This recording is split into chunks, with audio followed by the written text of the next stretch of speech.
Good morning my dear friends, bachelors. आशा करता हूं घर पे होंगे, सेफ होंगे। अभी मैं कोरोना की बात नहीं करूंगा। आज का मुद्दा मेरा सिंपल है कि आफ्टर ग्रेजुएशन मुझे क्या करना है, पीजी की डिग्री के लिए मुझे क्या करना है। देखिए, पीजी की डिग्री तो ऑब्वियसली आपने बीकॉम किया है तो आप एमकॉम या एमबीए में जाएंगे। अगर आपने बीसीसीए किया है तो आप एमसीएम या एमसीए में जाएंगे। और अगर आपने बीबीए किया है तो एमबीए सबसे बेस्ट फील्ड है, या बीकॉम वाला भी एमबीए कर सकता है। तो इन डिग्री के अलावा मेरे पास और कौन कौन सी डिग्री है, मैं क्या क्या कर सकता हूं। सर, आप सीएसीएस में जा सकते हैं अगर आपका इंटरेस्ट अकाउंटिंग में, टैक्सेशन में, फाइनेंस में ज्यादा है। अगर आपको ऐसा लग रहा है कि मेरा पूरा जो डिग्री हुआ बैचलर डिग्री, उसमें मेरा अकाउंट्स में अच्छी थी, अकाउंट्स का कैलकुलेशन अच्छा था, तो आप सीए कर सकते हैं। अगर आपको प्रोफेशनल डिग्री करना है तो, अगर आपको ऐसा लगता है कि थ्योरी अच्छी थी, मैं प्रॉपर लॉ अच्छा लग रहा है, तो आप सीएस में जा सकते हैं। सीएफए कोर्स होता है फाइनेंस को लेके, 3 लेवल होते हैं, उसमें सीएफए में जा सकते हैं अगर इंटरनेशनल लेवल पे सीएफए करना है। सीएमए में आपको रेफर नहीं करूंगा क्योंकि वो कम, उसकी पॉपुलरिटी कम है, थोड़ा टफ भी जाता है ना। उसके बाद लॉ करना है तो एलएलबी और एलएलएम कर सकते हैं। ये डिग्री है हमारी कि हम बैचलर डिग्री के साथ इसमें भी आगे कंटिन्यू कर सकते हैं। बट आज का जो मुद्दा है बड़ा इंटरेस्टिंग है कि एमकॉम, एमबीए, एमसीएम, सीएसीएस छोड़कर इतनी सारी फील्ड्स है सर, ये जो देख रहे हैं आप, इतनी सारी फील्ड्स हैं, इसमें हम कहीं ना कहीं सस्टेन कर सकते हैं। गवर्नमेंट फील्ड्स है, डिप्लोमा और सर्टिफिकेट कोर्स है, इसके बारे में हम बात करेंगे। देखिए, ये स्टार्ट करने के पहले आपको अपना एरिया ऑफ इंटरेस्ट जानना पड़ेगा कि ठीक है, मैंने बैचलर डिग्री कर ली, अब मेरा एरिया ऑफ इंटरेस्ट क्या है, मुझे फ्यूचर में क्या करना है। मुझे कौन सा मेरा इंटरेस्ट था जिसको मैंने रोक लिया, या अभी जैसे बैचलर डिग्री करी तो बैचलर डिग्री के साथ ऐसा कौन सा एरिया डेवलप हुआ जिसको आप अपने हॉबी को, अपने इंटरेस्ट को लगा के उसको साथ को कंटिन्यू कर सकते हो। There are lots of courses, diploma and certificate courses, जिसमें आप अपने एरिया ऑफ इंटरेस्ट के हिसाब से, अपनी स्ट्रेंथ के हिसाब से, अपने फोकस के हिसाब से कि हाँ यार ये चीज मुझे करनी थी, मैंने नहीं करी, तो अभी कर सकते हैं। सिर्फ एक डिग्री, पीजी की डिग्री लेके आप सस्टेन नहीं कर सकते। कोरोना के चलते तो कर ही नहीं सकते। आपने एमकॉम कर लिया, एमबीए कर लिया, सर जॉब मिलना मुश्किल है, ऐसा नहीं है, जॉब है। लेकिन अगर इसके साथ एमकॉम, एमबीए, एमसीएम के साथ मैंने और बहुत सारी मल्टीपल सर्टिफिकेट या डिप्लोमा कोर्स कर लिए, तो आप सोचो मेरे पास कितने सारे सर्टिफिकेट से डिप्लोमा हो जाएंगे जिसमें मेरे जॉब के चांसेस बढ़ जाएंगे। या बिजनेस करना है तो उसमें मुझे उतना नॉलेज आ जाएगा कि हाँ मैं बिजनेस कर सकता हूं। आइए समझते हैं कैसे। डिप्लोमा और सर्टिफिकेट कोर्स में जाते हैं। अगर आपका कंप्यूटर में इंटरेस्ट है, आईटी सेक्टर के हैं आप, बीसीसीए किया है आपने, आपको लैंग्वेज अच्छी लगती है सी प्लस जावा, तो आप सर कंप्यूटर एप्लीकेशन बनाने में जा सकते हैं। सर्टिफिकेट कोर्स होते हैं 1 ईयर्स के, ठीक है। अगर आपको योगा, अगर आप जिम में हैं, योगा में है, तो सर आप जिम का भी कोर्स होता है, ट्रेनर का कोर्स होता है, सर्टिफिकेट कोर्स होता है जिम ट्रेनर का, योगा ट्रेनर का, उस कोर्स में जा सकते हैं। अगर आप बैंकिंग सेक्टर में कुछ करना चाहते हैं तो प्राइवेट बैंकिंग में तो बहुत सारे ऑप्शन मिलते हैं। गवर्नमेंट बैंकिंग सेक्टर की हम बाद में बात करने वाले हैं। यस, फाइनेंशियल अकाउंटिंग, अगर आपका मान लीजिए आपको सीएसीएस नहीं करना है, आप चाहते हैं कि मेरा अकाउंट अच्छा है, मैं कुछ अकाउंटिंग में जाऊं, तो सर अकाउंटिंग के लिए फाइनेंशियल अकाउंटिंग का एक सर्टिफिकेट कोर्स होता है। फिर उसमें हम एडअप में उसमें और प्लस कर सकते हैं, टैली और टैक्सेशन का कोर्स ऐड कर सकते हैं, जीएसटी का कोर्स ऐड कर सकते हैं। ये वैल्यू एडिशन है सर। वैल्यू एडिशन के साथ, यानी आपने डिग्री कर ली, बीकॉम कर लिया, अब आपको आगे और क्या करना है, तो ये सर्टिफिकेट जुड़ते जाइए। जितने डिग्री में सर्टिफिकेट कोर्स बढ़ते जाएंगे, कोर्स जुड़ते जाएंगे, उतनी डिग्री की वैल्यू बढ़ जाएगी, उतनी आपकी वैल्यू बढ़ जाएगी। एक सर्टिफिकेट से कुछ नहीं हो सकता, 5-7 सर्टिफिकेट जोड़ लीजिए, बात खत्म हो जाती है। आइए आगे बढ़ते हैं। देन इंडस्ट्रियल सेफ्टी के ऊपर एक कोर्स होता है, जिसमें सेफ्टी मेजर को देखते हुए एक कोर्स बनाया गया है कि इंडस्ट्री की सेफ्टी के हिसाब से कौन कौन सी चीजें होना जरूरी है एक अगर इंडस्ट्री चालू होती है तो। देन रिटेल मैनेजमेंट बूम पर है, ये रिटेल मैनेजमेंट। आज आप देख रहे हैं कि छोटी छोटी दुकानें खत्म होती जा रही है, रिटेल सेक्टर बढ़ते जा रहा है, तो रिटेल मैनेजमेंट का कोर्स कर सकते हैं आप।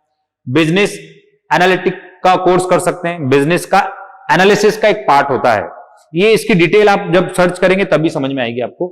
डिजिटल मार्केटिंग सर बूम पे, ये बताना नहीं पड़ेगा, बिना इसके हम अधूरे हैं।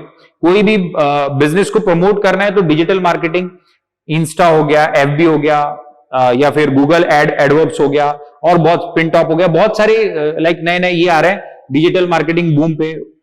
3 मंथ, 6 मंथ, 1 ईयर का डिजिटल मार्केटिंग का कोर्स होता है, सर्टिफाइड कोर्स। साइबर हैकिंग का भी कोर्स होता है। अगर आपको बोलना अच्छा लगता है, अगर आपकी आवाज में दम है, आप अच्छे से कम्युनिकेट कर सकते हो, go for radio jockey, news reader बन सकते हैं, टीवी में न्यूज रीडिंग वाला काम कर सकते हैं। लैंग्वेजेस कोर्स, यहां पे एक लैंग्वेज दो लैंग्वेज से काम नहीं चलता, अगर आप बड़े लेवल पे जाना चाह रहे हैं तो मल्टीपल लैंग्वेजेस सीख लीजिए सर। जो आपकी नेटिव लैंग्वेज है इंग्लिश मराठी हिंदी, इसको छोड़कर और भी दो तीन लैंग्वेजेस सीख लीजिए, आपका काम जबरदस्त हो जाएगा। इन्वेस्टमेंट प्लानर, एक इन्वेस्टमेंट प्लानर खुद का कोर्स, यानी ये कोर्स कैसा है, ये आपको खुद का बिजनेस स्टार्ट करने को बोलेगा। एक बार आपने ये कोर्स कर लिया तो आपको ऐसा लगेगा कि मैं खुद का बिजनेस स्टार्ट कर सकता हूं। इन्वेस्टमेंट प्लानर, यानी लोगों के पास पैसा है लेकिन उनको ये नहीं पता कि वो कहां इन्वेस्ट करना है, तो वो इन्वेस्टमेंट प्लानर बताता है कि राइट डायरेक्शन क्या है, पैसे को कैसे बढ़ाया जाए। चलिए आगे बात करते हैं। फिर हमने बात किया फॉरेन लैंग्वेज, हमने ऑलरेडी ले लिया है। फायर सेफ्टी का कोर्स होता है।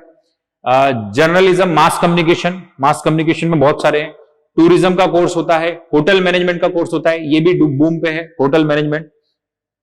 देन डिजाइनिंग में fashion designing, interior designing, jewellery designing, ये अलग अलग जेम्स के कोर्स होते हैं सर बड़े लेवल पे।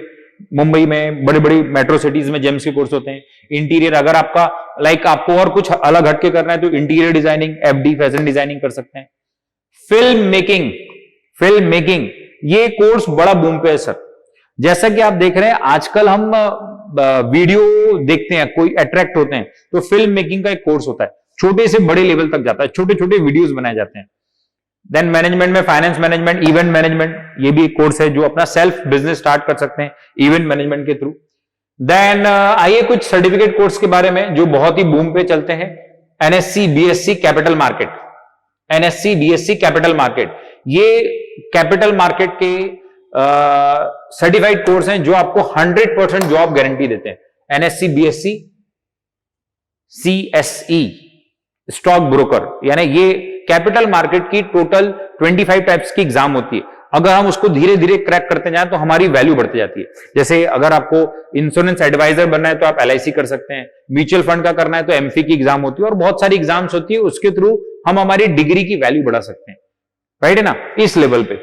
अब आते हैं आपके सबसे सबसे फेवरेट सेक्टर पे, जिसको बोलते हैं गवर्नमेंट सेक्टर।